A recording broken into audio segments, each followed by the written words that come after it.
Welcome back to my channel. അപ്പോൾ നമ്മൾ ഇന്ന് നോക്കാൻ പോകുന്നത് MCH023 ഗ്രീൻ കെമിസ്ട്രിയുടെ പാർട്ടാണ് കേട്ടോ. ബ്ലോക്ക് 1 തന്നെ രണ്ടാമത്തെ യൂണിറ്റാണ് നമ്മൾ നോക്കാൻ പോകുന്നത്. ഒന്നാമത്തെ യൂണിറ്റ് നമ്മൾ ഓൾറെഡി ചെയ്തിട്ടുണ്ടായിരുന്നു. അത് നോക്കിയിട്ടില്ലാത്തവർ ജസ്റ്റ് ഒന്ന് എൻ്റെ ചാനലിൽ കയറി ഒന്ന് ചെക്ക് ചെയ്താൽ മതി, അതിലുണ്ട്. ഓക്കെ, അപ്പോൾ രണ്ടാമത്തെ യൂണിറ്റ് എന്ന് പറയുന്നത് സോയിൽ ക്വാളിറ്റി പാരാമീറ്റേഴ്സിനെ പറ്റിയിട്ടാണ്. ഓക്കെ, സോയിൽ ക്വാളിറ്റി പാരാമീറ്റേഴ്സ് എന്ന് പറയുമ്പോൾ നമ്മൾ ഈ ഒരു ചാപ്റ്ററിൽ ഒരുപാട് കാര്യങ്ങൾ പഠിക്കാനുണ്ട്. ആദ്യത്തെ ചാപ്റ്ററിൽ പഠിച്ചതുപോലെ ലെയേഴ്സും അതിൻ്റേതായിട്ടുള്ള ഡീറ്റെയിൽഡ് സ്റ്റഡി അല്ല, എങ്ങനെയൊക്കെ സോയിൽ ക്വാളിറ്റി ചെക്ക് ചെയ്യാമെന്നൊക്കെ നമുക്ക് പഠിക്കാനുണ്ട്. ഓക്കെ, അപ്പോൾ ഈ സോയിൽ ക്വാളിറ്റി എന്ന് പറയുന്നത് നമ്മൾ വെറുതെ ഡിറ്റർമൈൻ ചെയ്യുകയല്ല ചെയ്യുന്നത്. അതിന് മെക്കാനിക്കലും ബയോളജിക്കലും അതുപോലെ തന്നെ ഫിസിയോ കെമിക്കൽ പാരാമീറ്റേഴ്സും ഒക്കെ കൂടി ചേർന്ന് വർക്ക് ചെയ്തിട്ടാണ് ശരിക്കും പറഞ്ഞു കഴിഞ്ഞാൽ ഒരു പ്രൊഡക്റ്റീവായിട്ടുള്ള ഒരു ഗ്രോയിങ് കണ്ടീഷൻ ഉണ്ടാക്കിയെടുക്കുന്നത്. ഇതുവഴി പാരാമീറ്റേഴ്സ് പഠിക്കുന്നത് വഴി നമുക്ക് ഒരു സോയിലിൻ്റെ പ്രൊഡക്ടിവിറ്റി വാല്യൂവും അതുപോലെ തന്നെ മാനേജ്മെൻറ്റ് ഡിസിഷൻസും കാര്യങ്ങളും ഒക്കെ നമുക്ക് കൃത്യമായിട്ട് എടുക്കാൻ പറ്റും.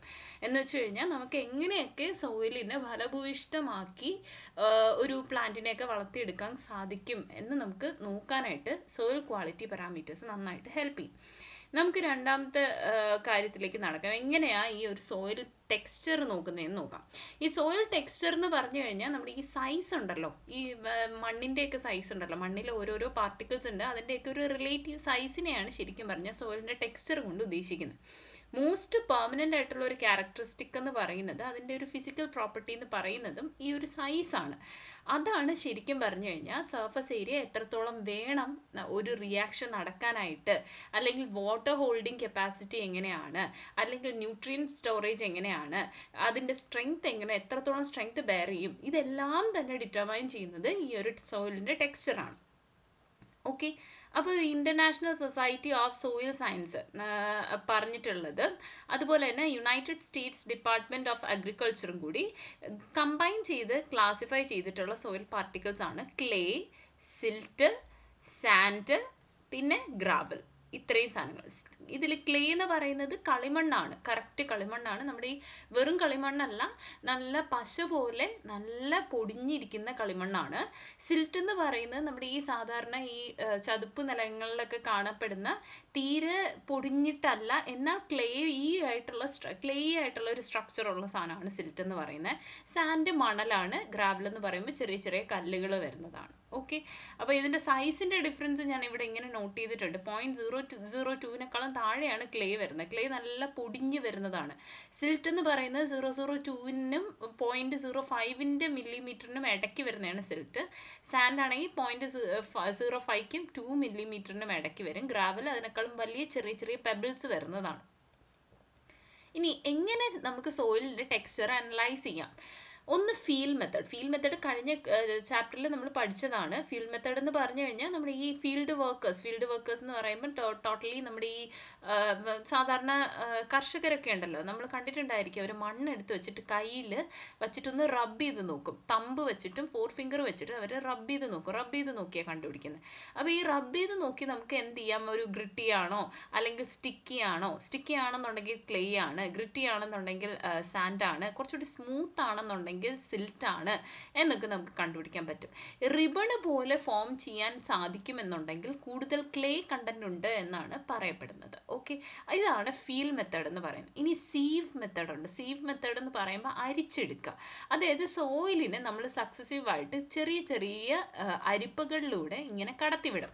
പല പല പാർട്ടിക്കിൾ സൈസുള്ള അരിപ്പകളാണ്. അപ്പോൾ ഈ പാർട്ടിക്കിൾ സൈസ് പലതുള്ള അരിപ്പകളിലൂടെ കടത്തിവിടുമ്പോൾ ഇതിൻ്റെ മാസ് എന്ത് ചെയ്യുന്നു? ഓരോ സീവിലും പാർട്ടിക്കിളിൻ്റെ സൈസ് അനുസരിച്ച് നമുക്ക് എന്ത് ചെയ്യാൻ പറ്റും? അതിൻ്റെ സൈസ് റേഞ്ചിൽ നമുക്ക് ഇതിനെ ഇങ്ങനെ മാറ്റിയെടുക്കാനായിട്ട് സാധിക്കും. അതാണ് സീവ് അനാലിസിസ് എന്ന് പറയുന്നത്. ഇനി ഹൈഡ്രോമീറ്റർ ഉണ്ട്. ഹൈഡ്രോമീറ്റർ മെത്തേഡ് എന്ന് പറഞ്ഞു കഴിഞ്ഞാൽ ബൊയോക്കേഴ്സ് മെത്തേഡ് എന്നും പറയും. ഈ ബൊയോക്കേഴ്സ് മെത്തേഡ് എന്ന് പറയുന്നത് ഹൈഡ്രോമീറ്റർ യൂസ് ചെയ്തുകൊണ്ട് എത്രത്തോളം വാട്ടർ സസ്പെൻഷൻ ഓരോ സോയിലും ഉണ്ട്, അതായത് 40 സെക്കൻഡിൽ എത്രത്തോളം വാട്ടർ സസ്പെൻഡ് ചെയ്ത് നിൽക്കും, അല്ലെങ്കിൽ 2 hours കഴിയുമ്പം സസ്പെൻഡ് ചെയ്യുന്നത് എത്രയാണ് എന്നുള്ളത് നോക്കുക. അതായത് ഒരു ബക്കറ്റിനകത്ത് നമ്മൾ വെള്ളം നമ്മളിപ്പോൾ എടുക്കാൻ ഏത് മണ്ണാണോ നമുക്ക് അനലൈസ് ചെയ്യേണ്ടത്, അതിന് നമ്മൾ നന്നായിട്ട് വെള്ളം വെച്ച് നന്നായിട്ട് മിക്സ് ചെയ്തിട്ട് ഏതെങ്കിലും ഒരു എന്താ പറയുക ഒരു ബക്കറ്റിലോ അങ്ങനെ എവിടെയെങ്കിലും കൊണ്ടുവന്ന് ഇങ്ങനെ കുറച്ച് നേരം വയ്ക്കുമ്പോൾ ഒരു 40 സെക്കൻഡിൽ അടിഞ്ഞ് വീഴുന്നതെല്ലാം എന്താണ് സിൽറ്റും ക്ലേയും ടൈപ്പ് ആയിരിക്കും. 2 hours തന്നെ എല്ലാം അടിയുകയാണെന്നുണ്ടെങ്കിൽ അത് ക്ലേ ആണ്, മോസ്റ്റ്ലി ക്ലേ ആയിരിക്കും. അപ്പോൾ ഈ ഒരു സാൻഡിൻ്റെ കണ്ടന്റ് എന്ന് പറയുന്നത് നമുക്ക് ഇതിൽ നിന്ന് സബ്സ്ട്രാക്ട് ചെയ്യുമ്പോൾ കിട്ടും. പിന്നെ വരുന്നതാണ് നമ്മുടെ പിപ്പറ്റ് മെത്തേഡ്. പിപ്പറ്റ് മെത്തേഡ് എന്ന് പറയുന്നത് സ്റ്റോക്സ് ലോയുടെ ബേസിസിലാണ് പിപ്പറ്റ് മെത്തേഡ് വരുന്നത്. അതായത് നമ്മുടെ വെലോസിറ്റി, സെറ്റിലിംഗ് വെലോസിറ്റി കണ്ടുപിടിച്ചിട്ട് ആ സെറ്റിലിംഗ് വെലോസിറ്റി എന്ന് പറയുന്നത് നമ്മുടെ പാർട്ടിക്കിളിൻ്റെ റേഡിയസിന് പ്രൊപ്പോർഷണൽ ആണ് എന്ന് വെച്ചിട്ടുള്ള ഒരു ഇക്വേഷനാണ് നമ്മുടെ സ്റ്റോക്സ് ലോ പറയുന്നത്. അതായത് V is proportional to R square ആണ്. That is V is equal to K R square. K എന്ന് പറയുന്ന പ്രൊപ്പോർഷണാലിറ്റി കോൺസ്റ്റന്റ് ആണ്. അലിക്വിഡ്സ് പിപ്പറ്റ് ചെയ്തിട്ടുള്ള ഒരു സ്പെസിഫിക് ടൈമിലും ഡ്രൈ ചെയ്ത് വെയ് ചെയ്ത് നമുക്ക് ഇതിൻ്റെയൊക്കെ പാർട്ടിക്കിൾ ഫ്രാക്ഷൻസ് എടുക്കാനായിട്ട് സാധിക്കും. ഓക്കെ, ഇനി നെക്സ്റ്റ് നമുക്ക് പഠിക്കാനുള്ളത് നമ്മുടെ സോയിലിൻ്റെ ടെക്സ്ചറൽ ക്ലാസിഫിക്കേഷൻ ട്രയാങ്കിൾ ആണ്. ഇത് വളരെ ഇമ്പോർട്ടൻ്റ് ആയിട്ടുള്ള സാധനമാണ്. നമ്മുടെ ടെക്സ്റ്റിൽ കൊടുത്തിട്ടുള്ള സെയിം പിക്ചർ തന്നെ ഞാൻ ഇവിടെ ആഡ് ചെയ്തിട്ടുണ്ട്. അപ്പോൾ USDA ടെക്സ്ചറൽ ട്രയാങ്കിൾ എന്ന് പറയുന്നത് നമ്മുടെ സോയിലിൻ്റെ ക്ലാസിഫിക്കേഷൻ, അതുപോലെ സോയിൽ എവിടെ വരും എന്നുള്ളത് കൃത്യമായിട്ട് ഐഡൻറ്റിഫൈ ചെയ്യാനും സഹായിക്കുന്നു. ഓരോ സൈഡും 0 തൊട്ട് 100% വരെയുള്ള ഒരു കോമ്പോണൻറ്റിനെ കൃത്യമായിട്ട് പറയുന്നുണ്ട്. അതുപോലെ തന്നെ ഇതിൻ്റെ സം എപ്പോഴും 100%-ന് ഈക്വൽ ആയിട്ട് വരും. ഇതാണ് നമ്മുടെ ഈ ഒരു ട്രയാങ്കിൾ എന്ന് പറയുന്നത്, സോയിൽ ടെക്സ്ചറൽ ക്ലാസിഫിക്കേഷൻ ട്രയാങ്കിൾ എന്ന് പറയുന്നത്. ഇവിടെ നിങ്ങളിപ്പോൾ എങ്ങനെയാണ് കണ്ടുപിടിക്കുക എന്ന് പറഞ്ഞാൽ, ഇപ്പോൾ ടെക്സ്ചറൽ ക്ലാസിഫിക്കേഷൻ അനുസരിച്ച് ഇപ്പോൾ സോയിലിന് 35% ക്ലേയും 25% സിൽറ്റും 40% സാൻഡുമാണ് എന്നുണ്ടെങ്കിൽ ഇതിനെങ്ങനെയായിരിക്കും കണ്ടുപിടിക്കുക? ക്ലേയുടെ അവിടെ 35% ക്ലേ എന്നാണ് പറഞ്ഞിരിക്കുന്നത്. അപ്പോൾ 35%-ൻ്റെ അവിടെ നിന്ന് ഒരു സ്ട്രെയിറ്റ് ലൈൻ ഇത് അതിങ്ങനെ കൊടുക്കുക. റെഡ് കണ്ടോ, ഒരു റെഡ് ലൈന് പോയിരിക്കുന്നുണ്ടല്ലോ. ഇനി അടുത്ത് എന്ത് ചെയ്യുക, 25% സിൽറ്റ്, അതായത് 20-ക്കും 30-ക്കും ഇടയിൽ എന്ത് ചെയ്യുക, ഇതുപോലൊരു സ്ട്രെയിറ്റ് ലൈൻ കൊടുക്കുക. ഇനി തേർഡ് ലൈൻ വരച്ചില്ലെങ്കിലും കുഴപ്പമില്ല, ഇൻ്റർസെക്റ്റ് ചെയ്യുന്ന പോയിന്റ് എവിടെയാണ് വരുന്നതെന്ന് നോക്കുക. കണ്ടോ, ക്ലേലോം കണ്ടോ, ഈ ഒരു ക്ലേലോമിലല്ലേ വന്നിരിക്കുന്നത്. അപ്പോൾ ഇത് എന്താണ്, ക്ലേലോമാണ് കേട്ടോ. ആ സോയിൽ ക്ലേലോമായിരിക്കും. അപ്പോൾ ഇങ്ങനെ ഈ വാല്യൂസിനെ നമുക്ക് ലൊക്കേറ്റ് ചെയ്യുന്ന വഴി സോയിലിൻ്റെ ഒരു പ്രോപ്പർട്ടീസ് നമുക്ക് മനസ്സിലാക്കാനായിട്ട് സാധിക്കും. ടെക്സ്ചറൽ ക്ലാസ്സസ് എന്ന് പറയുന്നത് കോഴ്സ് എന്ന് പറയുമ്പോൾ സാൻഡി സോയിൽ തൊട്ട് നമുക്ക് ക്ലേ സോയിൽ, ഫൈൻ ആയിട്ടുള്ള ക്ലേ സോയിൽ വരെ പോവാറുണ്ട്. ഇതാണ് ഇതിനും അതിൻ്റെ ഇൻ്റർമീഡിയറ്റ് ആയിട്ടുള്ള ടെക്സ്ചേഴ്സും കാര്യങ്ങളൊക്കെ നമുക്ക് ഇതിൽ കാണാനായിട്ട് സാധിക്കും. ഇതിൻ്റെ ക്ലാസിഫിക്കേഷനൊക്കെ തന്നെ എന്ത് ചെയ്യുന്നു, അതിൻ്റെ ഒരു ടില്ലേജിനെയും എയറേഷനെയും വാട്ടർ മാനേജ്മെൻറ്റിനെയും ഒക്കെ ബാധിക്കുന്നുണ്ട്.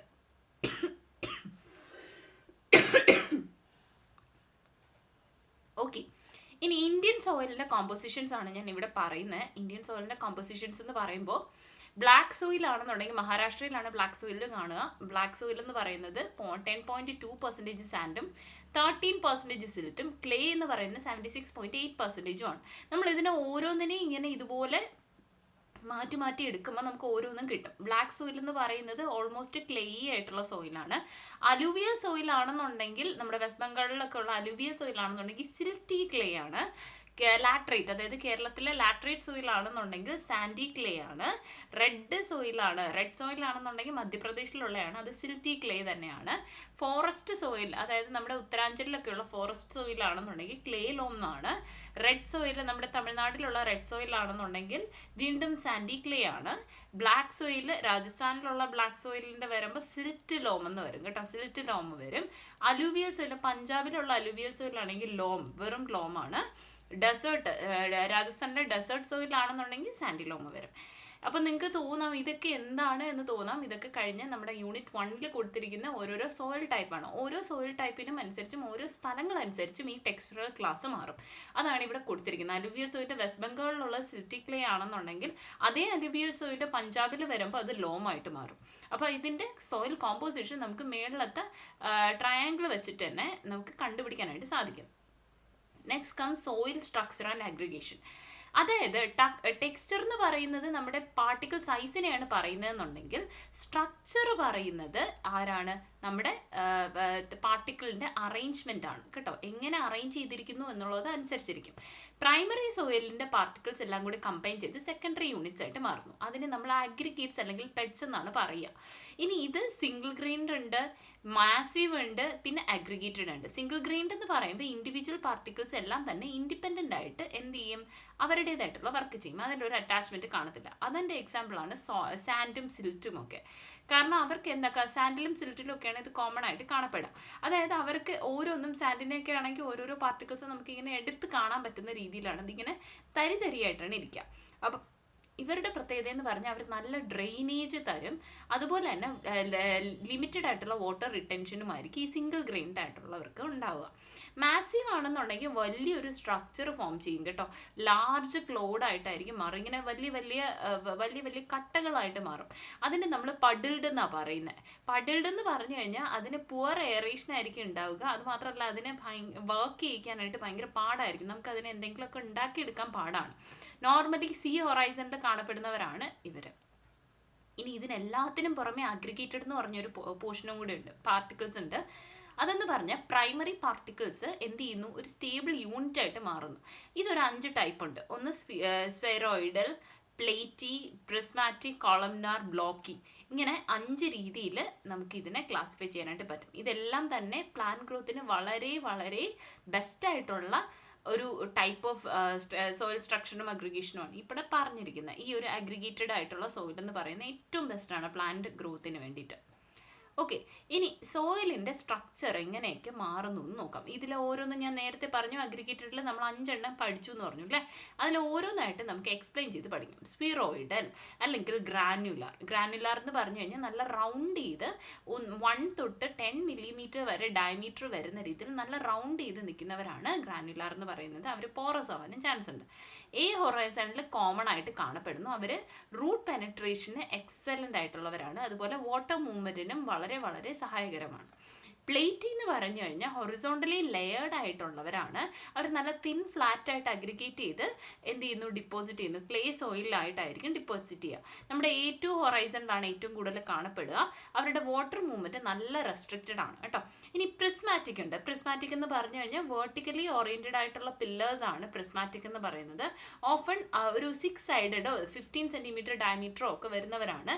ടിപ്പിക്കൽ ബി ഹൊറൈസൺ എന്ന് പറഞ്ഞാൽ എറിഡും സെമി എറിഡ് റീജിയനിലും കാണപ്പെടുന്നു. കോളംനാർ ഉണ്ട്. കോളംനാർ എന്ന് പറഞ്ഞു കഴിഞ്ഞാൽ പ്രിസം പോലെ തന്നെ പക്ഷേ റൗണ്ടഡ് ആയിട്ടുള്ള ടോപ്പ് വരുന്നവരാണ് കോളംനാർ എന്ന് പറയുന്നത്. ബി ഹൊറൈസണിലാണ് ഏറ്റവും കൂടുതൽ കാണപ്പെടുന്നത്. ഇവരിൽ സോഡിയം അഫക്റ്റഡ് ആയിട്ടുള്ള സോയിൽസ് ആണ് ഏറ്റവും കൂടുതൽ കാണുക, അതായത് ഉപ്പിൻ്റെ അംശം കുറച്ചുകൂടി കാണും. ഇനി ബ്ലോക്കി ഉണ്ട്. ബ്ലോക്കി എന്ന് പറഞ്ഞാൽ 6 ഫേസ്ഡ് ആയിട്ടുള്ള ഇറഗുലർ ആയിട്ടുള്ള ബ്ലോക്സ് ആണ് ഇവരുടേത്. ഇവരുടെ സൈസ് എന്ന് പറയുന്നത് എന്താണ്, നമ്മുടെ ഏകദേശം ഒരു 10 സെൻറ്റിമീറ്ററിന് ഈക്വൽ ആയിട്ട് വരും.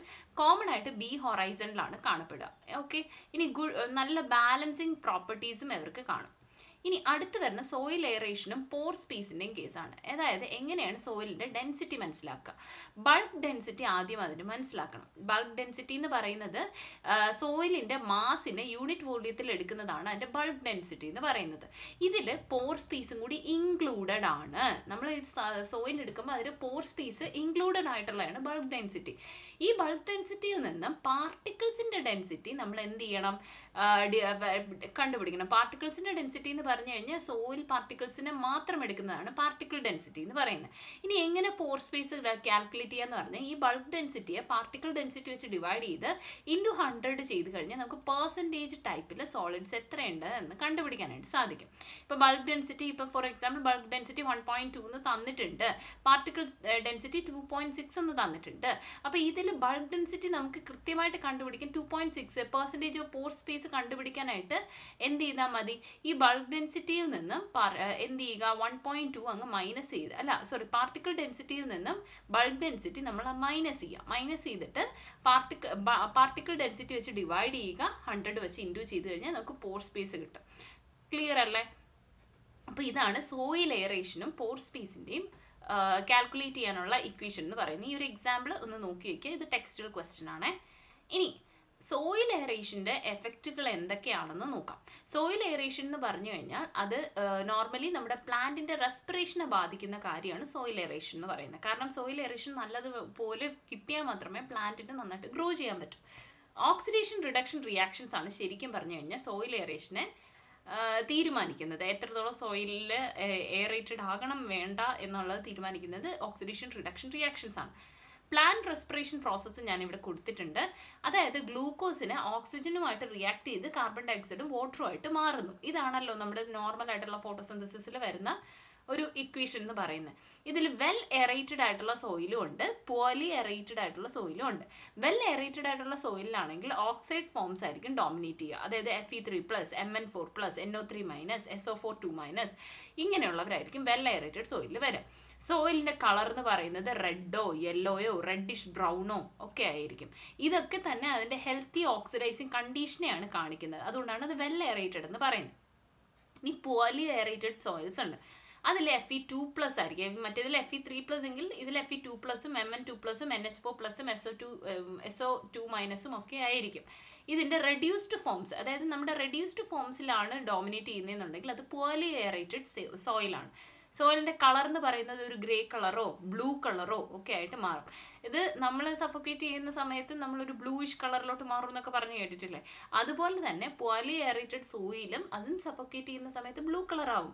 അപ്പം അത് എന്തിനെയാണ് കാണിക്കുന്നത്? ഓക്സിജന്റെ ഇൻസഫിഷ്യൻസിയും അതുപോലെ തന്നെ പൊട്ടൻഷ്യൽ ടോക്സിസിറ്റിയും ഒക്കെയാണ് കാണിക്കുന്നത്. ഇംപെർഫെക്റ്റ്ലി ഡ്രെയിൻഡ് ആയിട്ടുള്ള സോയിൽ ആണെന്നുണ്ടെങ്കിൽ ഒരു മോട്ടൽഡ് ആയിട്ടുള്ള ഒരു പാറ്റേൺ കാണിക്കും. അതിൽ ഓൾട്ടർനേറ്റ് ആയിട്ടുള്ള സ്ട്രീക്സ് കാണും. എന്ന് വെച്ച് കഴിഞ്ഞാൽ ഇങ്ങനെ വരകളൊക്കെ കാണും കേട്ടോ. അതുപോലെ മെറ്റീരിയൽ റെഡ്യൂസ്ഡ് ആയിട്ടുള്ള മെറ്റീരിയൽ ആയിരിക്കും. അതുവഴി നമുക്ക് വേരിയബിൾ ആയിട്ടുള്ള എയറേഷനും കാര്യങ്ങളൊക്കെ കാണിക്കുന്നുണ്ട്. ഇതൊന്നും കണ്ടക്റ്റീവ് അല്ല, നമ്മുടെ ഒപ്റ്റിമൽ പ്ലാന്റ് ഗ്രോത്തിന് പറ്റിയ സാധനങ്ങളൊന്നും അല്ല. ഇനി ആസിഡ് സോയിൽ ആണെന്നുണ്ടെങ്കിൽ അതിൽ റെഡ്യൂസ്ഡ് ഫോം എന്ന് പറയുന്നത് അയണിന്റെയും മാംഗനീസിന്റെയും റെഡ്യൂസ്ഡ് ഫോം ആണ് നമുക്ക് കാണുന്നത്. ഈ അയണിന്റെയും മാംഗനീസിന്റെ റെഡ്യൂസ്ഡ് ഫോം എന്ന് പറഞ്ഞാൽ it is really toxic to പ്ലാന്റ്സിന് ഭയങ്കര ടോക്സിക് ആണ്. അതേസമയം ആൽക്കലൈൻ സോയിൽസ് ഉണ്ട്, അതിൽ ഓക്സിഡൈസ്ഡ് ഫോം എന്ന് പറയുന്നത് ചിലപ്പോൾ നമുക്ക് പ്രസിപ്പിറ്റേറ്റ് ചെയ്യിക്കാൻ പറ്റും. അപ്പം അതുവഴി നമുക്ക് മൈക്രോ ന്യൂട്രിയൻ ഡെഫിഷ്യൻസീസ് മാത്രമേ ഉണ്ടാവുന്നുള്ളൂ, ബാക്കി വലിയ ടോക്സിസിറ്റി വരത്തില്ല. ഇനി സോയിൽ വാട്ടർ ഡൈനാമിക്സ്, അതായത് വാട്ടർ എന്ന് പറയുന്നത് എന്തായാലും പ്ലാന്റ്സിന് വേണ്ടുന്ന സാധനമാണ്. അപ്പോൾ അത് എന്ത് ചെയ്യുന്നു? സോൾവെന്റ് ആയിട്ട് സെർവ് ചെയ്യുന്നു. അതുപോലെ തന്നെ ഒരു ട്രാൻസ്പോർട്ട് മീഡിയം ആയിട്ടും റിയാക്റ്റന്റ് ആയിട്ടും ഒക്കെ ആക്ട് ചെയ്യുന്ന ഒരു വളരെ ഇമ്പോർട്ടൻ്റ് ആയിട്ടുള്ളൊരു കോമ്പോണൻ്റ് ആണ് വാട്ടർ എന്ന് പറയുന്നത്. പ്ലാന്റ്സിന് എന്തായാലും വാട്ടർ വേണം, വാട്ടർ കണ്ടിന്യൂസ് ആയിട്ട് തന്നെ വേണം. വാട്ടറാണ് അവർ ഏറ്റവും കൂടുതൽ യൂസ് ചെയ്യുന്നത്. അവരുടെ ഇവാപ്രം ട്രാൻസ്പിറേഷനും ഒക്കെ സാറ്റിസ്ഫൈ ചെയ്യുന്ന, അവരുടെ റിക്വയർമെന്റ് ഒക്കെ സാറ്റിസ്ഫൈ ചെയ്യുന്നത് വാട്ടറാണ്. അപ്പോൾ ഈ ഒരു നീഡിനെ ഒക്കെ സാറ്റിസ്ഫൈ ചെയ്യിക്കാനായിട്ട് ചില കാര്യങ്ങൾ നമ്മൾ സോയിലുണ്ടോ എന്ന് ചെക്ക് ചെയ്യണം.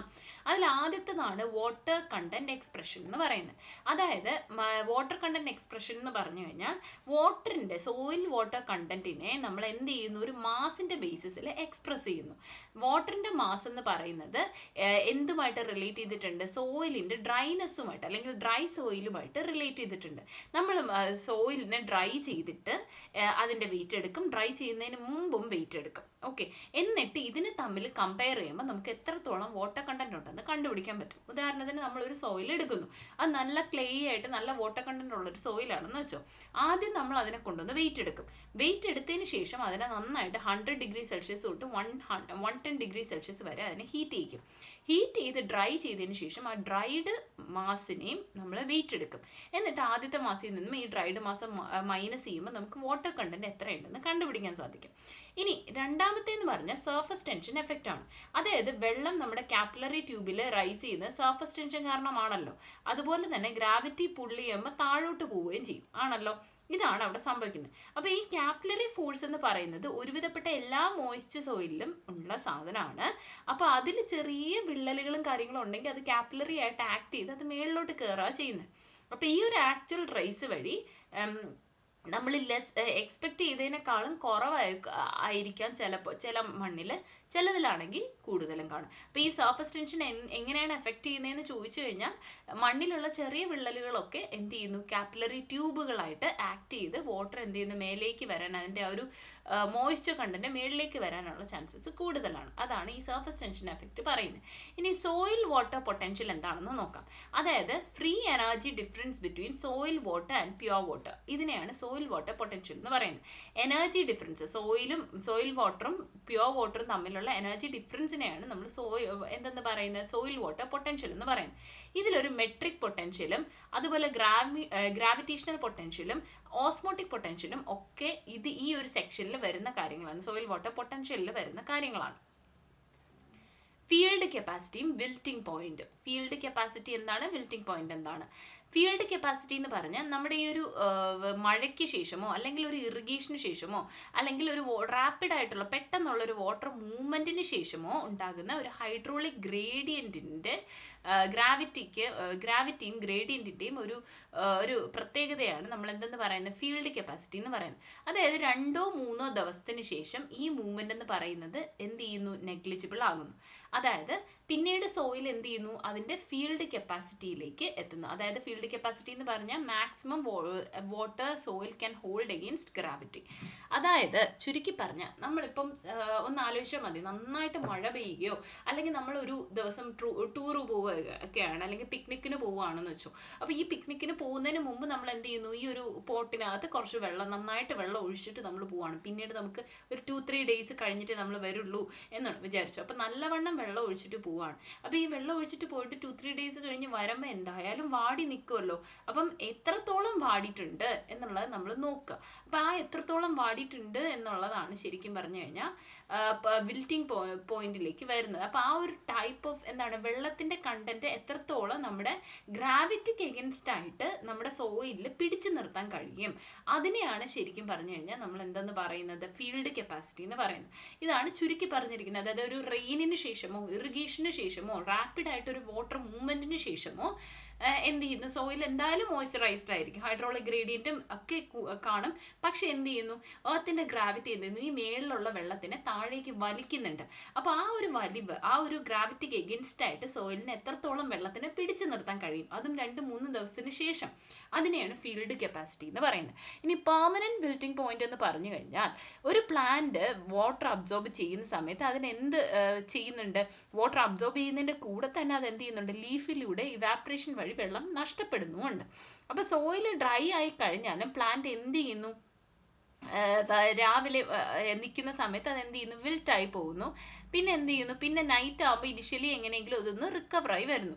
ഇവൻച്വലി പ്ലാന്റ് എന്ത് ചെയ്യുന്നു, പെർമനൻ്റ്ലി വിൽറ്റായി പോകും, എന്ന് വെച്ചാൽ പെർമനൻ്റ്ലി കരിഞ്ഞു പോകും. അപ്പോൾ ആ മോയ്സ്ചർ കണ്ടന്റ്, ആ ഒരു സ്റ്റേജിലുള്ള മോയ്സ്ചർ കണ്ടന്റിനെയാണ് നമ്മൾ വിൽറ്റിംഗ് കോഎഫിഷ്യന്റ് എന്ന് പറയുന്നത്. എന്ന് വെച്ച് കഴിഞ്ഞാൽ പെർമനൻ്റ്ലി ഒരു പ്ലാന്റ് വിൽറ്റ് ചെയ്യാൻ പോവുകയാണെങ്കിൽ, പെർമനൻ്റ്ലി ആ ഒരു പ്ലാന്റ് വിൽറ്റ് ചെയ്തു എന്ന് വെച്ചോ, ആ ഒരു ടൈമിലുള്ള അതിൻ്റെ ആ ഒരു മോയ്സ്ചർ കണ്ടന്റ്, എത്രത്തോളം മോയ്സ്ചർ കണ്ടന്റ് ഉണ്ട് എന്നുള്ളതാണ് വിൽറ്റിംഗ് കോഎഫിഷ്യന്റ് എന്ന് പറയുന്നത്. ഓക്കെ അല്ലേ? ഇതാണ് പെർമനന്റ് വിൽറ്റിംഗ് പോയിന്റ് എന്ന് പറയുന്നതും ഫീൽഡ് കപ്പാസിറ്റി. ഇനി texture effects on available water. അതായത് ടെക്സ്ചർ എന്ന് പറയുന്നത് കുറച്ചുകൂടി ഫൈനർ ആവുന്ന സമയത്ത് വാട്ടറിൻ്റെ മോയ്സ്ചർ കണ്ടന്റ് എന്ന് പറയുന്നത് കൂടുതലും ഇൻക്രീസ് ചെയ്യും. അതുകൊണ്ടാണ് സാൻഡിനെക്കാളും സിൽറ്റ് ലോമിലോട്ടും അത് ടെക്സ്ചർ ഫൈനർ ആവും തോറും മോയ്സ്ചർ കണ്ടന്റ് കൂടി വരുന്നത്. ഹൗവർ ക്ലേ സോയിൽ എന്ന് പറയുന്നത് ഫ്രീക്വൻലി നമ്മൾ എന്ത് ചെയ്യുന്നു, ലെസ് വാട്ടർ അവൈലബിലിറ്റിയാണ് കാണിക്കുന്നത്.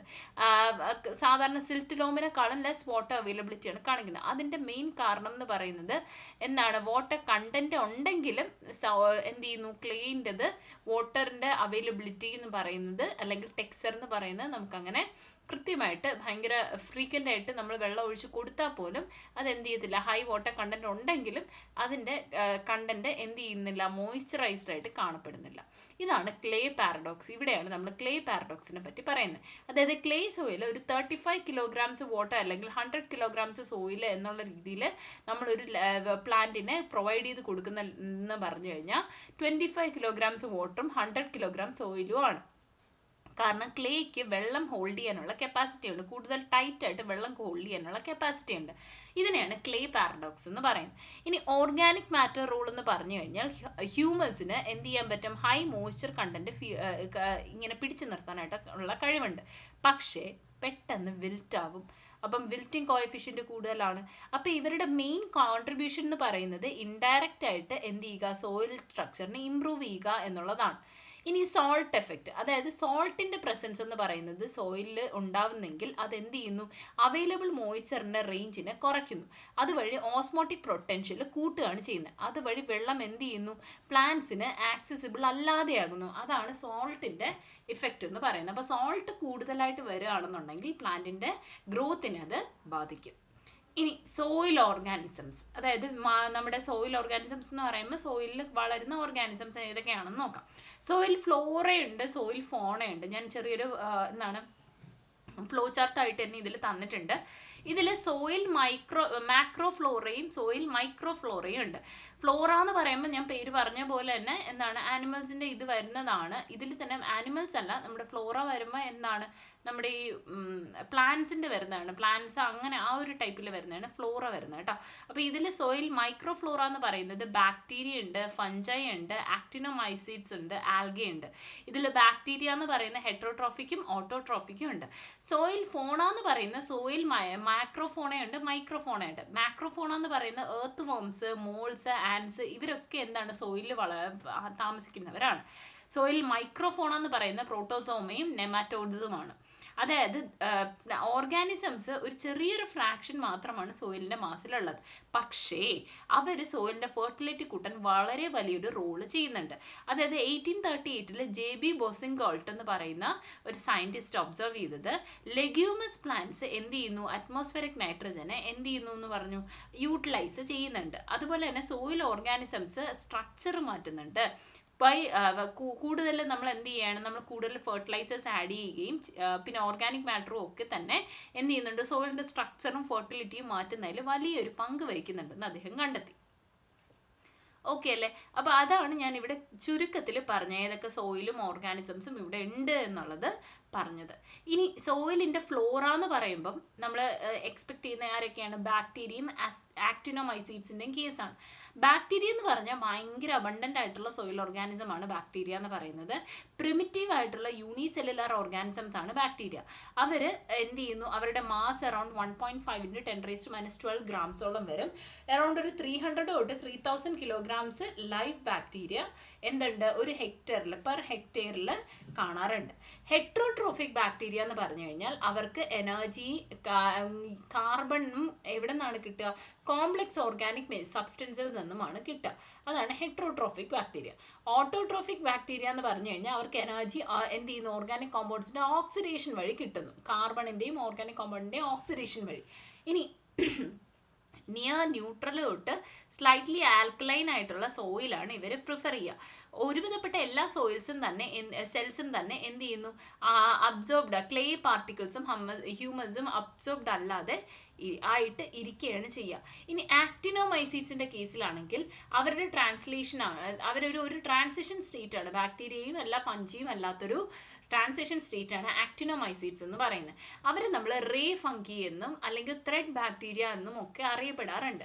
ഹെട്രോട്രോഫിക് ആയിട്ടുള്ള എയറോബിക് ഓർഗാനിസംസ് ആണ് ഇവർക്ക് ഓർഗാനിക് മെറ്റീരിയൽ വേണം, മോയ്സ്ചർ വേണം, എയറേഷൻ വേണം. അവരുടെ ആക്ടിവിറ്റി എന്ന് പറയുന്നത് pH 5 ബിലോ ആയിട്ടാണ് കാണപ്പെടുക. ഇവർ ഓർഗാനിക് സബ്സ്റ്റൻസസിനെ ഡീകമ്പോസ് ചെയ്യുന്നത് വളരെ പതുക്കെയാണ്, ബാക്ടീരിയയെക്കാളും വളരെ പതുക്കെയാണ്. എന്നാൽ ഫഞ്ചിയേക്കാളും കുറച്ചുകൂടി എന്താണ്, സ്ലോ ഗ്രോത്ത് റേറ്റിലായിരിക്കും ഉണ്ടാവുക. ഇനി ഇവരുടെ ഫംഗ്ഷൻ എന്ന് പറഞ്ഞു കഴിഞ്ഞാൽ എന്ത് ചെയ്യുക, റെഡിലി ഡീകമ്പോസ് ചെയ്യുക, ഓരോ കോമ്പൗണ്ട്സിനെ റെഡിലി ഡീകമ്പോസ് ചെയ്ത് പ്രോസസ്സ് ചെയ്യുക, ബാക്ടീരിയയും ഫംഗയും വഴി പ്രോസസ്സ് ചെയ്ത് എടുക്കുക. ഈ കോമ്പൗണ്ടിൻ്റെ സിന്തസൈസ് എന്ന് പറയുന്നത് ഒരു ക്യാരക്ടറിസ്റ്റിക് ആണ്. ഹ്യൂമസ് ഫ്രാക്ഷനും കാര്യങ്ങളും ഒക്കെ എന്ത് ചെയ്യുക, ഡീകമ്പോസ് ചെയ്യുക എന്ന് പറയുന്ന ഒരു ക്യാരക്ടറിസ്റ്റിക് ആണ്. ആ ഒരു ക്യാരക്ടറിസ്റ്റിക് കാണിക്കുന്ന ഒരു ഗ്രൂപ്പുകാരാണ് ആക്ടിനോമൈസീഡ്സ് എന്ന് പറയുന്നത്. പിന്നെ ഫഞ്ചയും ആൽഗയും എന്ന് പറയുന്നത് ഫോണയിൽ വരുന്നതാണ്. ഫഞ്ചൈ എന്ന് പറയുന്നത് ഹെട്രോട്രോഫിക് പ്ലാന്റ്സ് തന്നെയാണ്. ഫഞ്ചയും ആൽഗയും ഫ്ലോറയിൽ വരുന്നതാണ്.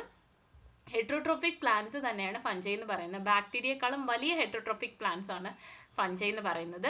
സാപ്രോഫൈറ്റിക് ഫഞ്ചൈ എന്ന് പറയുന്നത് ഡെഡ് ടിഷ്യൂസിലാണ് കാണപ്പെടുക. അവരവിടെയാണ് താമസിക്കുക.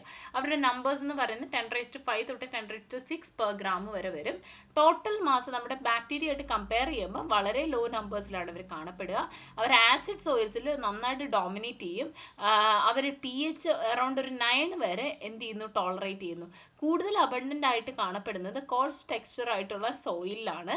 അവർ കൂടുതൽ എയറേഷൻ ഉള്ളതാണ് ഏറ്റവും കൂടുതൽ പ്രിഫർ ചെയ്യുക. എയറേഷൻ കൂടുതലുള്ള സോയിലായിരിക്കും പ്രിഫർ ചെയ്യുക. ഇവർ ലിഗ്നിൻ ഡീകമ്പോസ് ചെയ്യും.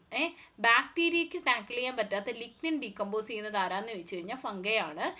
നമ്മുടെ സ്കാവഞ്ചേഴ്സ് ആയിട്ടാണ് നമ്മൾ ഇവരെ റിഗാർഡ് ചെയ്തിരിക്കുന്നത്. കാരണം അവർ ഹ്യൂമസിനെ പ്രൈമറി ആയിട്ട് പ്രൊഡ്യൂസ് ചെയ്യുന്നത് ഫംഗയാണ്. ഇനി ഈ ഒരു ഡീകമ്പോസിഷൻ്റെ ടൈമിൽ ഇവരെന്ത് ചെയ്യുന്നു, പ്ലാന്റ് ന്യൂട്രിയൻസ് എല്ലാം ലിബറേറ്റ് ചെയ്യുന്നുണ്ട് ഇനോർഗാനിക് സബ്സ്റ്റൻസസിൻ്റെ ഫോമിൽ. അതുവഴി സോയിൽ ഫെർട്ടിലിറ്റി എന്ത് ചെയ്യുന്നു, കൂട്ടുന്നു. ചില ഫംഗൈ എന്ന് പറയുന്നത് പ്രിഡേറ്റേഴ്സ് ആയിട്ടും അതുപോലെ തന്നെ പ്രോട്ടോസോവയെ അറ്റാക്ക് ചെയ്യാനും നെമാറ്റോഡ്സിനെ അറ്റാക്ക് ചെയ്യാനും ഒക്കെ നിൽക്കാറുണ്ട്. ഓക്കെ അല്ലേ? ഇതാണ് ഫംഗയുടെ കേസ്. ഇനി ആൽഗയുടെ കേസ് ആണെങ്കിൽ മൈക്രോസ്കോപ്പിക് ആയിട്ടുള്ള ക്ലോറോഫിൽ കണ്ടെയ്നിങ് ഓർഗാനിസംസ് ആണ് ആൽഗെ എന്ന് പറയുന്നത്. അവർ സിമ്പിൾ ആയിട്ടുള്ള ക്ലോറോഫിലസ് പ്ലാന്റ്സ് ആണ് ആൽഗെ എന്ന് പറയുന്നത്. ഫോട്ടോട്രോപ്പിക് എയറോബിക് ഓർഗാനിസംസ് ആണ് ഇവർക്ക് എനർജി കിട്ടുന്ന സൺലൈറ്റിൽ നിന്നുമാണ്. അവർ അറ്റ്മോസ്ഫിയറിക് കാർബൺ ഡൈ ഓക്സൈഡിനെ എന്ത് ചെയ്യുന്നു, സിന്തസൈസ് ചെയ്ത് ഫോട്ടോസിന്തസിസ് കൈൻഡ് ഓഫ് ഫോട്ടോസിന്തസിസ് പോലെ അവർ സിന്തസൈസ് ചെയ്താണ് ഫുഡ് ഉണ്ടാക്കുക. മെയിൻലി ഒക്കർ ചെയ്യുന്നത് യൂണിസെല്ലുലാർ ഓർഗാനിസത്തിലും ഫിലമെൻ്റ് ആയിട്ടും കോളനീസ് ആയിട്ടും ഒക്കെ നമ്മൾ കാണാറുണ്ട്. സോയിലിൻ്റെ സർഫസിൽ ഇവർ കോളനി ആയിട്ടായിരിക്കും കാണപ്പെടുക. അതിന് ആഡിക്വേറ്റ് ആയിട്ടുള്ള മോയ്സ്ചറും സൺലൈറ്റും ആവശ്യമായിട്ടുണ്ട്. ചിലർ സിംബയോട്ടിക് ആണ്. ഇത് ഈ ഒരു ഗ്രൂപ്പിൽ ചിലർ സിംബയോട്ടിക് ആണ്, ചിലർ നോൺ സിംബയോട്ടിക് ആണ്. ഇവർ സോയിൽ സ്ട്രക്ചർ ബിൽഡ് ചെയ്യാൻ സഹായിക്കുന്നു. Blue green algae particularly important ആണ്. കാരണം അവരെന്ത് ചെയ്യുന്നു, നൈട്രജൻ എന്ത് ചെയ്യുന്നു, സോയിലിലോട്ട് ഫിക്സ് ചെയ്യാനായിട്ട് സഹായിക്കുന്നു. ഇവർ ട്രോപ്പിക്കൽ കണ്ടീഷൻസിലായിരിക്കും ഏറ്റവും കൂടുതൽ കാണപ്പെടുക. അതുകൊണ്ട് തന്നെ തിക്ക് ആൽഗൽ ഗ്രോത്ത്, നമ്മുടെ റോക്കിലൊക്കെ തിക്ക് ആൽഗൽ ഗ്രോത്ത് ഒക്കെ വരുന്നത് വെതറിങ് ഏജൻ്റായിട്ട് ആക്ട് ചെയ്യാറുണ്ട്. ഇത് ഞാൻ പറഞ്ഞതാണ്, വെതറിങ് ഏജൻറ്റ് പറഞ്ഞതാണ് പ്ലാന്റ്സ് എങ്ങനെയാണ് സഹായിക്കുന്നു എന്നുള്ളത്. ഇനി സോയിൽ ഫോണ എന്ന് പറയുമ്പം മാക്രോയും മൈക്രോയും വരും. ഏർത്ത് വാമാണ് ആദ്യം പറഞ്ഞിരിക്കുന്നത്. നമ്മൾ ഏറ്റവും കൂടുതൽ കേട്ടിട്ടുള്ളതാണ് ഏർത്ത് വാം. ഒരു സ്ലെൻഡർ സിലിണ്ട്രിക്കൽ ബോഡി ഉള്ളവരാണ് ഏർത്ത് വാംസ്. അവർ ഡെഡ് ഓർഗാനിക് ടിഷ്യൂസിനെയൊക്കെ ഇൻജസ്റ്റ് ചെയ്ത് സോയിൽ മെറ്റീരിയൽ ഉണ്ടാക്കുകയാണ് ചെയ്യുക.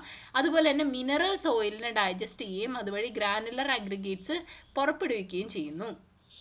കൂടുതൽ മോയ്സ്റ്റ് ആയിട്ടുള്ള ഫൈൻ ടെക്സ്ചേർഡ് ആയിട്ടുള്ള ന്യൂട്രൽ സോയിലാണ് ഹൈലി ഓർഗാനിക് മാറ്ററും കണ്ടൻറ്റും ഒക്കെ ഉള്ളതിലാണ് ഏറ്റവും കൂടുതൽ ഇവരെ കാണപ്പെടുക. ഇവർ ഒരു എയറേഷൻ ഉണ്ടാക്കാനായിട്ട് സഹായിക്കുകയാണ് ചെയ്യുന്നത് കേട്ടോ. സോയിലിൻ്റെ എയറേഷൻ കൂട്ടാനും സഹായിക്കുന്നുണ്ട്. ഇനി ആൻസ് ആണെന്നുണ്ടെങ്കിൽ കൂടുതൽ വൈഡ് സ്പ്രെഡ് ആയിട്ടുള്ള ഇൻസെക്റ്റ് ആണ് ആൻസ് എന്ന് പറയുന്നത്. ഇവർ പ്ലാന്റിൻ്റെ ബാക്കി ഭാഗങ്ങൾ റെസിഡ്യൂസ് കഴിക്കുകയും കൂടുതൽ ആക്റ്റീവായിട്ട് ഹ്യൂമിഫൈ ചെയ്യുകയും ചെയ്യുന്നു ഇൻസെക്റ്റിനെ.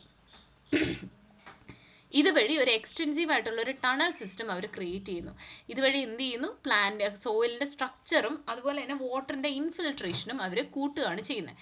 പ്രോട്ടോസോവ എന്ന് പറഞ്ഞു കഴിഞ്ഞാൽ യൂണിസെല്ലുലാർ ആണ്. പക്ഷേ അവർ ബാക്ടീരിയയെക്കാളും വലിയ ആൾക്കാരാണ്. അവരുടെ സൈസ് എന്ന് പറയുന്നത് കുറച്ചുകൂടി വലുതാണ് ബാക്ടീരിയയെക്കാളും. അതുപോലെ തന്നെ ഇവർ ഫെർട്ടൈൽ ആയിട്ടുള്ള സോയിൽ സർഫസിൽ അറൗണ്ട് ഒരു 10,000 തൊട്ട് 1 മില്യൺ വരെ കാണപ്പെടാറുണ്ട്.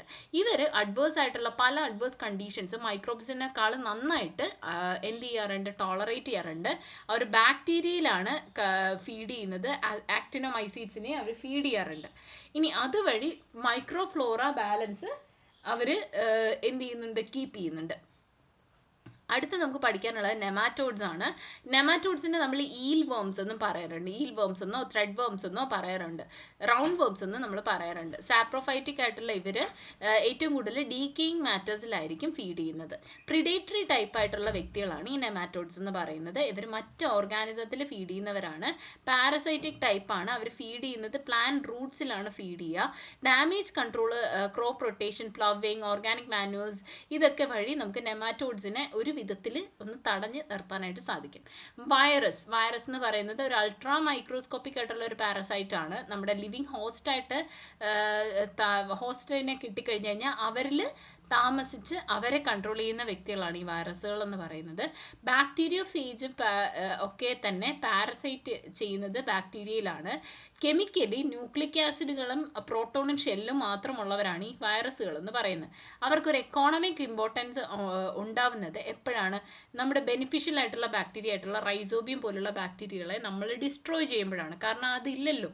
ഇനി ക്ലെയും ഓർഗാനിക് മാറ്ററും ഒക്കെ അവർ അബ്സോർബ് ചെയ്യുകയും അതുവഴി ബാക്ടീരിയോഫേജുകളെ റീറ്റെയിൻ ചെയ്യാനും അവർ സഹായിക്കുന്നു.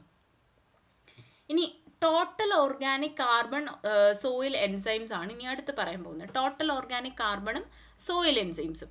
ടോട്ടൽ ഓർഗാനിക് കാർബൺ എന്ന് പറഞ്ഞു കഴിഞ്ഞാൽ എത്രത്തോളം കാർബൺ കണ്ടന്റ് സോയിൽ ഓർഗാനിക് മാറ്ററിൽ ഉണ്ട് എന്നുള്ളതാണ് ടോട്ടൽ ഓർഗാനിക് കാർബൺ എന്ന് പറയുന്നത്.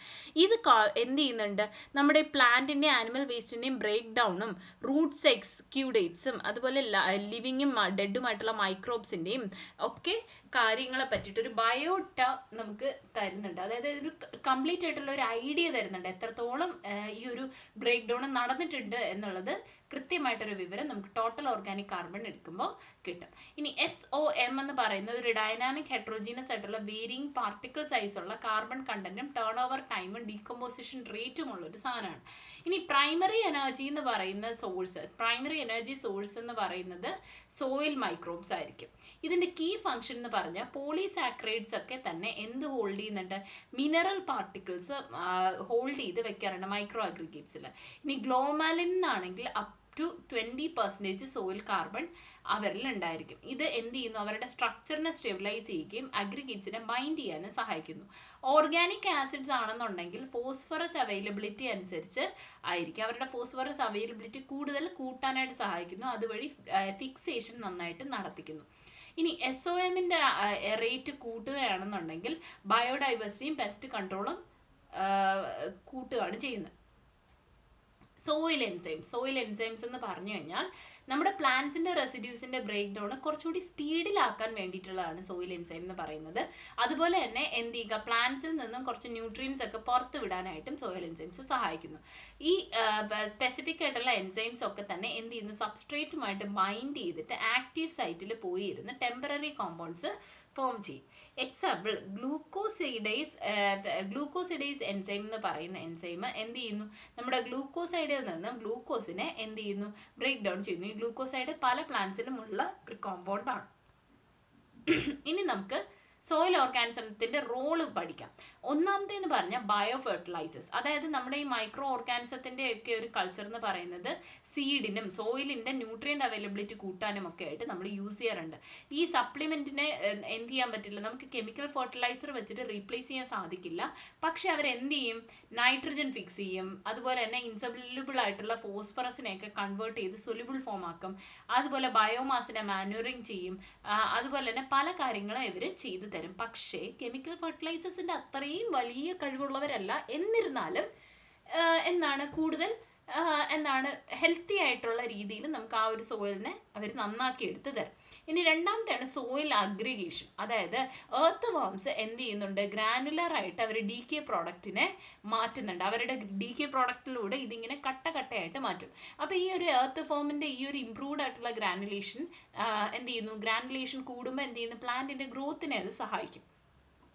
അതുപോലെ ഗം അല്ലെങ്കിൽ പോളിസാക്രൈഡ് അസോട്ടോബാക്ടറും ബെയ്ജറിൻകയും റൈസോബിയവും ഒക്കെ പ്രൊഡ്യൂസ് ചെയ്യുന്നുണ്ട്. ഈ ഒരു ഗം അല്ലെങ്കിൽ പോളിസാക്രൈഡ് പ്രൊഡ്യൂസ് ചെയ്യുന്നത് വഴി സോയിൽ അഗ്രിഗേഷന് കാരണമാവുന്നു. അതുപോലെ പ്ലാന്റ് റൂട്ട് എന്ത് ചെയ്യുന്നു, സോയിൽ അഗ്രിഗേഷനെ കൂടുതൽ പ്രൊമോട്ട് ചെയ്യുന്നവരാണ്. ഇനി മിനറലൈസേഷൻ, അതായത് ന്യൂട്രിയൻസിനെ കൺവേർട്ട് ചെയ്യുക എന്തായിട്ട്, ഓർഗാനിക് മാറ്ററായിട്ട് മിനറൽ ഇനോർഗാനിക് ഫോമിലോട്ട് മാറ്റുക. ഓർഗാനിക് മാറ്ററിനെ മിനറൽ ഇനോർഗാനിക് ഫോമിലോട്ട് മാറ്റാനായിട്ട് ഇത് സഹായിക്കും. ഈ ഒരു പ്രോസസ്സ് വഴി എന്ത് ചെയ്യുന്നു, ന്യൂട്രിയൻസ് കൂടുതൽ പ്ലാന്റ്സിന് അപ്ടേക്കിന് വേണ്ടിയിട്ട്, പ്ലാന്റ്സിന് കഴിക്കാനായിട്ട് അല്ലെങ്കിൽ ഇൻടേക്ക് ചെയ്യാനായിട്ട് അത് ന്യൂട്രിയൻസ് അവൈലബിൾ ആക്കി കൊടുക്കും. ഇതിൽ കോംപ്ലക്സ് ആയിട്ടുള്ള ഇൻട്രാക്ഷൻസ് പലതും ഇൻവോൾവ് ആണ്. കൾച്ചറൽ പ്രാക്ടീസസ്, അതായത് കൂടുതൽ കണ്ടിന്യൂസ് ആയിട്ട് നമ്മളൊരു സിംഗിൾ ക്രോപ്പ് കൾട്ടിവേഷൻ ചെയ്ത് കഴിയുമ്പം എന്ത് ചെയ്യുന്നു, അവിടെയുള്ള മൈക്രോബിന്റെ അക്യുമുലേഷൻ ഒക്കെ അങ്ങ് കുറയും. അപ്പോൾ ക്രോപ്പ് റൊട്ടേഷൻ ആണ് ചെയ്യുന്നതെങ്കിൽ ലെഗൂമിനസ് പ്ലാന്റ്സ് ഒക്കെ നമ്മൾ നട്ടുവെക്കുകയാണെങ്കിൽ അവരെന്ത് ചെയ്യുന്നു, ഒരു പ്രോപ്പർ ബാലൻസ് തരുന്നുണ്ട്. ഫെർട്ടിലൈസേഷനും ആ ഒരു സോയിലിന്റെ ഫെർട്ടിലിറ്റി അതുപോലെ തന്നെ നിർത്താനും സഹായിക്കുന്നു. ഇതാണ് കൾച്ചറൽ പ്രാക്ടീസസ് കൊണ്ട് ഉദ്ദേശിക്കുന്നത്. ഇനി ക്ലേ മിനറലും ക്രിസ്റ്റൽ സ്ട്രക്ചറും. ക്ലേ മിനറൽസിന് രണ്ട് ബേസിക് സ്ട്രക്ചറാണ് ഉള്ളത്. ഒന്നെന്ന് പറയുന്ന ടെട്രാഹെഡ്രലും ഒന്ന് ഒക്ടാഹെഡ്രലും. ടെട്രാഹെഡ്രൽ എന്ന് പറഞ്ഞു കഴിഞ്ഞാൽ ഇതാണ് ടെട്രാഹെഡ്രൽ സ്ട്രക്ചർ. ഒക്ടാഹെഡ്രൽ എന്ന് പറയുമ്പോൾ താഴത്തെയാണ് സ്ട്രക്ചർ. ഓക്കെ അല്ലേ? അപ്പോൾ ഇതിൽ രണ്ട് ടൈപ്പ് ഉണ്ട് ക്ലേ മിനറൽ എന്ന് പറയുന്നത്. ഇതിൻ്റെ ക്രിസ്റ്റൽ സ്ട്രക്ചറാണ് നമ്മളിപ്പോൾ പറഞ്ഞത്. ഇനി ടൈപ്സ് ഓഫ് മിനറൽ, ഒരു ടെട്രാഹെഡ്രൽ ഷീറ്റും ഒരു ഒക്ടാഹെഡ്രൽ ഷീറ്റും കൂടി ചേർന്നിട്ടാണ് ക്രിസ്റ്റൽ യൂണിറ്റ് ഫോം ചെയ്യുന്നത്. എക്സാമ്പിൾ കൗലിൻ ഒരു എക്സാമ്പിൾ ആണ്. റിലേറ്റീവ്ലി ഒരു ലോ ചാർജും അതുപോലെ ആക്ടിവിറ്റി കൂടുതലുമായിട്ടുള്ള ഒരു മണ്ണാണ് കൗലിൻ എന്ന് പറയുന്നത്. ഇനി ടൈപ്പ് മിനറൽസ്, അതായത് ഒരു ഒക്ടാഹെഡ്രൽ ഷീറ്റും രണ്ട് ടെട്രാഹെഡ്രൽ ഷീറ്റിന്റെ ഇടയ്ക്ക് വരുന്നതാണെങ്കിൽ അത് ടൈപ്പ് മിനറൽസ് എന്ന് പറയുന്നു. എക്സാമ്പിൾ മോണ്ട് മൊറിലോണൈറ്റ് എന്ന് പറയും. അത് ഈ ഒരു ടൈപ്പ് ഓഫ് സോയിലിന് എന്തുണ്ട്, ഹയർ ആയിട്ടുള്ള ചാർജും ഗ്രേറ്റർ ആക്ടിവിറ്റിയും ഉണ്ടായിരിക്കും. ടൈപ്പ് മിനറൽസിലെ വേറൊരെണ്ണമാണ് 2 ടെട്രാഹെഡ്രൽ ഷീറ്റിനിടയിൽ ഒരു ഒക്ടോഹെഡ്രൽ ഷീറ്റ് വരുന്നത്. ഇതിങ്ങനെ ബ്രെഡ് ആൻഡ് ജാം പോലെ ഇരിക്കും. ഇവിടെയും ഓൾട്ടർനേറ്റ് ആയിട്ടുള്ള ഒരു മൈക്ക ലെയറിന്റെ ഹെൽപ്പോട് കൂടിയിട്ട് എന്ത് ഫോം ചെയ്യുന്നു, അവരൊരു ബ്രൂസൈറ്റ് ആയിട്ടുള്ള ഒരു ലെയർ ഫോം ചെയ്യുന്നു. ഇനി ചാർജസ് ഡെവലപ്ഡ് എന്ന് പറയുന്നത് എന്ത് ചെയ്യുന്നു, ഒരു ഇംബാലൻസ് ക്രിയേറ്റ് ചെയ്യുന്നുണ്ട് കാറ്റയോൺ എക്സ്ചേഞ്ചിൽ, ക്രിസ്റ്റൽ സ്ട്രക്ചറിലെ കാറ്റയോൺ എക്സ്ചേഞ്ചിൽ. പോസിറ്റീവ് ചാർജ് എന്ത് ചെയ്യുന്നു, അതൊരു Al3+ പോലത്തെ സാധനങ്ങളെ റീപ്ലേസ് ചെയ്ത് Mg2+ ആക്കുകയും നെഗറ്റീവ് ചാർജുകളാണെന്നുണ്ടെങ്കിൽ റിവേഴ്സ് ചെയ്യും, Mg2+നെ എന്ത് ചെയ്യുന്നു, മാറ്റിയിട്ട് Al3+നെ കൊണ്ടുവന്ന് അവിടെ ഇരുത്തുന്നു. ഇനി pH ഡിപ്പെൻഡൻ്റ് എന്ന് പറയുന്നത് ചാർജ് ചെയ്യുന്നത് എന്തിനേയും കൂടി ബാധിക്കാറുണ്ട്, എക്സസീവ് അല്ലെങ്കിൽ ലോ കോൺസെൻട്രേഷൻ ഓഫ് OH- അല്ലെങ്കിൽ H+ അയോൺസിനെയും കൂടി ആണ്. അതായത് അവരിൽ ആ ഒരു എമൗണ്ട് എന്ന് പറയുന്നത് കുറയുകയും കൂടുകയും ചെയ്യും ഈ ഒരു സിറ്റുവേഷനിൽ. ഇനി ion exchange properties of soil, cation exchange പ്രോപ്പർട്ടിയും ആനയോൺ എക്സ്ചേഞ്ച് പ്രോപ്പർട്ടിയും ഉണ്ട്. കാറ്റയോൺ എക്സ്ചേഞ്ച് പ്രോപ്പർട്ടി എന്ന് പറഞ്ഞാൽ റിവേഴ്സിബിൾ പ്രോസസ്സാണ്. ഇവിടെ കാറ്റയോൺസ് എന്ത് ചെയ്യുന്നു, അബ്സോർബ് ചെയ്യുന്നു, കൊളോയിഡൽ സർഫസിലോട്ട് അബ്സോർബ് ചെയ്യപ്പെടുകയാണ് ചെയ്യുന്നത്. ഇതിൽ കൊളോയിഡൽ സർഫസിലോട്ട് അബ്സോർബ് ചെയ്യുകയും ഇതിനെ നമ്മൾ സെൻറ്റിമോൾസിൽ എക്സ്പ്രസ് ചെയ്യും കേട്ടോ. സെൻറ്റിമോൾസിലാണ് എക്സ്പ്രസ് ചെയ്യുക. പോസിറ്റീവ് ചാർജ് ആയിരിക്കും പെർ കിലോഗ്രാമിൽ ഉണ്ടാവുക. ഇതിൻ്റെ എക്സ്ചേഞ്ച് റിയാക്ഷൻ എക്സാമ്പിളാണ് ഇവിടെ കൊടുത്തിരിക്കുന്നത്. ഇതിൽ പ്രിഫറൻസ് ഓർഡർ എന്ന് പറയുന്നത് അലൂമിനിയമാണ് ഏറ്റവും കൂടുതൽ കാറ്റയോൺ എക്സ്ചേഞ്ച് കപ്പാസിറ്റി ഉള്ള. പിന്നെ വരണ കാൽഷ്യം, പിന്നെ മെഗ്നീഷ്യം, പിന്നെ പൊട്ടാസ്യം, സോഡിയം, ലിഥിയം, ഇങ്ങനെയാണ് പോവുക. ഇനി CEC അല്ലെങ്കിൽ കാറ്റയോൺ എക്സ്ചേഞ്ച് കപ്പാസിറ്റി എഫക്റ്റ് ചെയ്യുന്ന കാര്യങ്ങൾ എന്ന് പറയുന്നത് pH, ഒരു 6 എബോ ഉള്ള pH, പിന്നെ അയണൈസേഷൻ ഹൈഡ്രോക്സിൽ ഗ്രൂപ്പിൻ്റെത് എന്താണ്, നമ്മുടെ ഈ ക്രിസ്റ്റൽ എഡ്ജിൻ്റെ അയണൈസേഷൻ സബ്മിഷൻ ഗ്രൂപ്പിൻ്റെ അയണൈസേഷൻ ഹൈഡ്രോക്സിൽ ഗ്രൂപ്പിൻ്റെ കാരണവും നമുക്ക് ഈ ക്രിസ്റ്റൽ എഡ്ജസ് ഫോം ചെയ്യാറുണ്ട്. അപ്പോൾ അതും ഇതിൻ്റെ ഫാക്ടറായിട്ട് നമുക്ക് പറയാം. കാരണം 6 കാരണം എന്ന് വെച്ചാൽ pH 6-ൻ്റെയും താഴെയാണെന്നുണ്ടെങ്കിൽ ചാർജ് എന്ന് പറഞ്ഞാൽ ഒരു റിലേറ്റീവ്ലി കോൺസ്റ്റൻ്റ് ആയിട്ട് തുടരുന്നു. ആ നല്ല ലോയിലോട്ടുള്ള pHലാണെങ്കിൽ CEC എന്ന് പറയുന്നത് ജനറലി ലോവർ ആയിട്ട് കാണപ്പെടുന്നു. ഇനി ഇതിൻ്റെ സിഗ്നിഫിക്കൻസ് എന്ന് പറയുന്നത് ഫിസിക്കൽ, കെമിക്കൽ, സോയിൽ പ്രോപ്പർട്ടീസ് എന്ത് ചെയ്യുന്നു, ഇതിനെ അഫക്റ്റ് ചെയ്യുന്നുണ്ട്. അതുപോലെ തന്നെ എന്ത് ചെയ്യുന്നു, ന്യൂട്രിയൻ സ്റ്റോറേജ് കപ്പാസിറ്റിയും ഇത് ഇൻഡിക്കേറ്റ് ചെയ്യുന്നുണ്ട്. ഇനി സലൈനിറ്റി ഹസാർഡ്സിനെ ഒക്കെ തന്നെ നമുക്ക് പ്രെഡിക്റ്റ് ചെയ്യാൻ സാധിക്കും. അതുപോലെ ലിമിറ്റിംഗ് റിക്വയർമെൻറ്റ്സിനെ മാത്രം ഡിറ്റർമൈൻ ചെയ്യാനായിട്ടും സാധിക്കും. സോയിൽ മാനേജ്മെൻറ്റ് പ്രാക്ടീസിനെ ഗൈഡ് ചെയ്യാനും നമുക്കിതുവഴി സാധിക്കുന്നു. ഓക്കെ അല്ലേ?